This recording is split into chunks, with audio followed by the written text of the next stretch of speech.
ఉద్రిక్తంగా మారిన Rajayyapeta bulk drug park వ్యతిరేక నిరసనపై పోలీసుల ముట్టడి, చర్చలకు రాని కలెక్టర్. అనకాపల్లి జిల్లా పాయకరావుపేట నుండి నివేదిక. అనకాపల్లి జిల్లాలోని నక్కపల్లి మండలంలో ప్రతిపాదిత బల్క్ డ్రగ్ పార్కుకు వ్యతిరేకంగా నిరసన తెలుపుతున్న మత్స్యకారుల దీక్ష శిబిరం వద్ద బుధవారం నాడు తీవ్ర ఉద్రిక్తత నెలకొంది. జిల్లా కలెక్టర్ హామీ ఇచ్చినప్పటికీ గ్రామానికి రాకపోవడం మరియు మత్స్యకారులు తిరిగి జాతీయ రహదారిపైకి వస్తారనే అనుమానంతో రాజయ్యపేట గ్రామాన్ని పోలీసులు చుట్టుముట్టారు.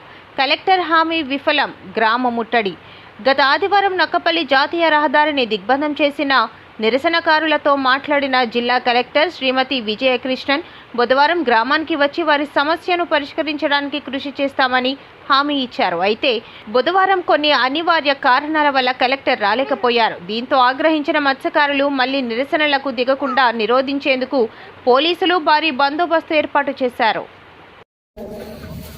సముద్రం మీదకి వెళ్తే గనక వాళ్ళకి కడుపు నిండే పరిస్థితి లేదు. మరి 32 రోజులుగా శాంతియుతంగా చట్టాన్ని చేతిలో తీసుకోకుండా వాళ్ళందరూ నిరసన తెలియజేస్తుంటే ఈ రోజు అధికార పక్షం ఏం చేస్తుందని నేను అడుగుతా ఉన్నాను. రెండోది, మరి గౌరవనీయులైన హోంమంత్రి గారు ఆ రోజు ఏం మాట్లాడారు, ఇప్పుడు ఆవిడ గారు ఎక్కడున్నారని నేను మిమ్మల్ని అందరూ ప్రశ్నిస్తా ఉన్నాను. ఆవిడ మాటలు ఒక 2 నిమిషాలు మీరు మాట్లాడితే అప్పుడు నేను పూర్తిగా క్లారిటీ ఇస్తాను. ప్రభుత్వానికే నేను క్లారిటీ ఇస్తాను.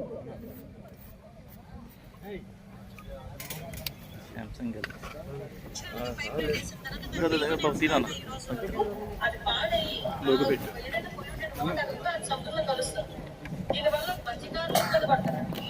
అంటే నేను ఏదో రాజకీయాల్లో మాట్లాడడానికి చాలా ప్యూర్ గా మాట్లాడుతున్నాను. నేను ఆ పిల్లోడిని మొన్న కుర్రోడిని చూసి వచ్చేసరికి నిజం కడుపు తెరిగిపోయింది. 13 సంవత్సరాల పిల్లోడు కిడ్నీ లేదేంటమ్మా. పాయకరావుపేట నియోజకవర్గం నక్కపల్లి మండలం రాజయ్యపేట పరిసర ప్రాంతాల్లో బల్క్ డ్రగ్ పార్కు ప్రభుత్వం ఏర్పాటు చేస్తుంది. ఆ బల్క్ డ్రగ్ పార్కు వద్దని రాజయ్యపేట మత్స్యకార సోదరులు, ప్రజలు, రైతులు ఆగస్టు 6వ తారీఖున నక్కపల్లి ఎంఆర్ఓ కార్యాలయం వద్ద ప్రజాప్రయ సేకరణలో వద్దని అందరూ వ్యతిరేకించారు. అయినా ప్రభుత్వం పట్టించుకోకుండా పనులు ప్రారంభించడం జరిగింది. ఈ మత్స్యకారులకి న్యాయం జరిగే వరకు పనులు కూడా చేపట్టవద్దు. అలాగే ఈ రోజుకి నిరసన దీక్ష మొదలుపెట్టి 32 రోజులు అవుతుంది. ప్రభుత్వం అధికారులు కానీ, రాజకీయ నేతలు కానీ, ప్రజాప్రతినిధులు కానీ ఎవరు కూడా వాళ్ళ ఓడు వినడానికి ఒక్కరు కూడా రావట్లేదు. చాలా అన్యాయం. ఇప్పటికైనా సరే ప్రభుత్వం పట్టించుకొని ఈ బల్క్ డ్రగ్ పార్క్ రద్దు చేయవలసిందిగా కోరుతూ, అలాగే ఏదో పాకిస్తాన్కి బోర్డర్ లాగా సుమారు 2000 మంది పోలీసులతో పహరా కాయిస్తూ చాలా ఘోరమైన పరిస్థితి. ఎక్కడైనా హత్యలు జరుగుతున్నాయా, లేకపోతే గొడవలు జరుగుతున్నాయా, దొమ్మిలు జరుగుతున్నాయా, ఏమీ లేకపోయినా సరే నక్కపల్లి నుంచి 6 కిలోమీటర్ల దూరంలో సుమారు 2000 మంది పోలీసుల్ని మోహరించడం అన్యాయం. ప్రభుత్వం ఇప్పటికైనా ఈ సమస్యను పరిష్కారం చేయాలని కోరుకుంటున్నాం. శాంతియుత మహాధరణ ప్రధాన ఉద్దేశం ఏంటంటే, ఇక్కడ నిర్మించబోయే బల్క్ డ్రగ్ అనే ఫ్యాక్టరీస్ని, బల్క్గా వచ్చే ఫ్యాక్టరీస్ని మాకు వద్దనేసి ప్రధాన డిమాండ్ అండి.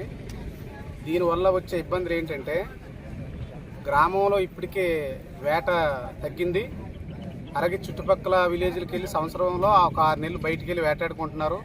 పూర్తిగా మత్స్య సంపద నశించిపోతుందన్న భయంతో ఒక రకమైన జీవనపరమైన బ్రతుకు పోరాటంలో భాగంగా ఆందోళన చెందుతున్నారు.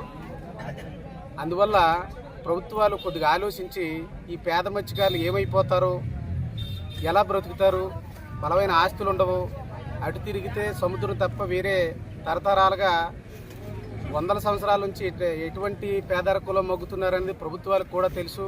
సగటు మత్స్యకారుడు బతికెంతో, ఆడి జీవితం ఏంటో, 1 లక్ష రూపాయలు జబ్బు వస్తే మా భవిష్యత్తులు ఏంటి, ఈ ఫ్యాక్టరీల వల్ల వచ్చే రేపు పొద్దుటి అనారోగ్యాలు, ఈ వేట తాలూకా ప్రభావం పడి భవిష్యత్తు తరాలు నాశనం అయిపోతాయన్న బాధతోని, భయంతోని, ఆందోళనతోని ఈ ఉద్యమం చేపట్టడం జరుగుతుంది. ఈ బల్క్ డ్రగ్ అనేది ఎట్టి పరిస్థితుల్లోనూ రద్దయ్యే వరకు ఈ పోరాటం కొనసాగుతుంది. Okay sir.